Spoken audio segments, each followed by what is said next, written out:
Matthew Simmons is founder of the Ocean Energy Institute. He joins us on the phone. And Matt, thanks so much. Always good to talk to you again. I know you were hearing what Lizzie was saying. Yeah. Some of the information that I'm seeing here in our Bloomberg story, the pressure inside that well is now over 6,800 pounds per square inch since it was sealed on July 15th. Does that give you cause for concern? No, it's a total diversion. Why do you say that? That's the gas condensate that was trapped in the drilling riser which blew off the wellhead at 10:01 a.m. or p.m. Central Standard Time on April 20th. That's a mile-long compressed natural gas. What we don't know anything about is the open hole, which is caused by the drill bit. When they tossed the blowout preventer way out of the hole and all the casing out of the hole, and we're flowing 120,000 a day minimum of toxic poison that's now covered the bottom of the Gulf of Mexico. Right.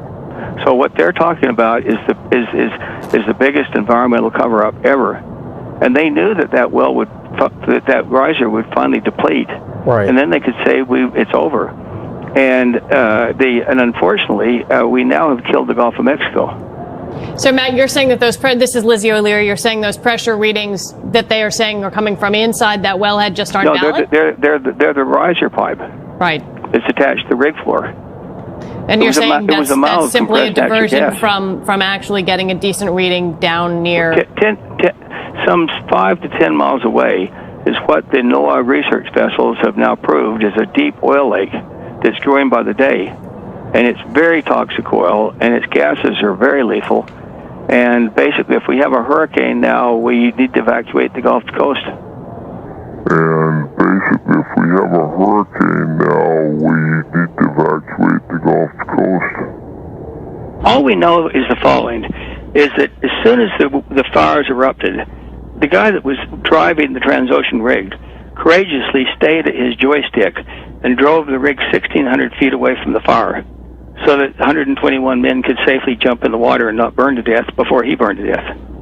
And then for 2 days, all those water boats, they weren't trying to put the fire out. They were basically trying to move the rig further and further away so that it wouldn't sink, but it still sunk. So the rig might be 10 miles away from the hole. I see.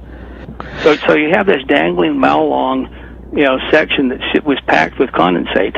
That's what's been slowly leaking out. It looks big because of the sort of artificial distortion of the strobe light. So that's just a sleight of hand. It's a minor distraction. Sleight of hand is an understatement. Right. It's the biggest cover-up we've ever seen. And is there and you're dubious, Matthew Simmons, that the relief well will? Well, I know technically that without casing, a relief well cannot work.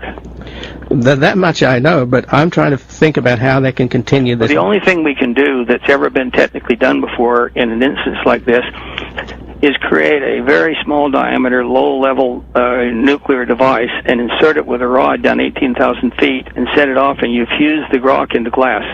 And it's totally safe. The senior military person told me earlier this week, because the Navy does not have one of those in their toolkit. Right. And for some reason, rather, the Navy's not sent a submarine down there to find out where this damn hole is. Well, they first of all, until very recently, everybody believed the big lie. Well, even when the research vessels were sent out by NOAA, the only reason NOAA got kind of because they started saying, why, if it's 1,000 barrels a day or 5,000 barrels a day, why are all these streaks showing up, these ugly orange streaks?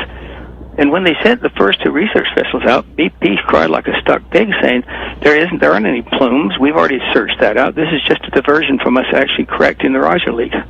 Well, already the president says that this is the worst environmental disaster in U.S. history. But what you're telling us, I'm saying global history. You're telling us that this is beyond that by a factor of what? And now the health problem is so serious, and I think now the scientists are. Too many people are now getting ill. So, and the reason they're so intensely studying all these dead mammals and fish and birds is to try to figure out, why did they die? And I guess from the New York Times had a big story about this today, and and it sort of it said, well, I guess it's basically when you inhale methane, you just die.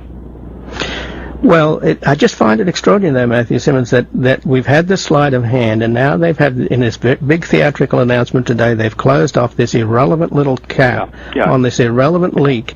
And the big leak that everybody's in denial about is belching out 120,000 barrels a day. How long before people find this thing? I think their days are numbered. Because I think the number of people that are starting to say enough's enough. Well, but this is a crime against the planet, isn't it? Yes, it is. Yeah. Yeah. This rivals World War II.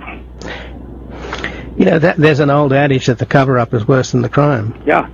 And once you get into the big lie, you just can't get out. This is really extraordinary. I mean, this keeps you up. I imagine it's been keeping you up at night. Well, it certainly takes a lot of my time. So just to give us a sense then of the wake up call, and you're saying that the best solution would have been all along to use these tankers. And John Hofmeister, I interviewed him a while back. He was on that the first week. He was on that exactly. There. And again, John's been one of the few people besides me that has been speaking out about this very courageously. And so, short of that, is there any way to plug this hole short of a nuclear weapon? Nope. And basically, if we have a hurricane now, we need to evacuate the Gulf Coast. And basically, if we have a hurricane now, we need to evacuate the Gulf Coast. And I think enough's enough. I think it's time for our government to tell them, no, get off the air, stop your advertisement, stop deceiving the public, and put the military in charge and send a submarine down and actually find the open hole so we at least know where it is.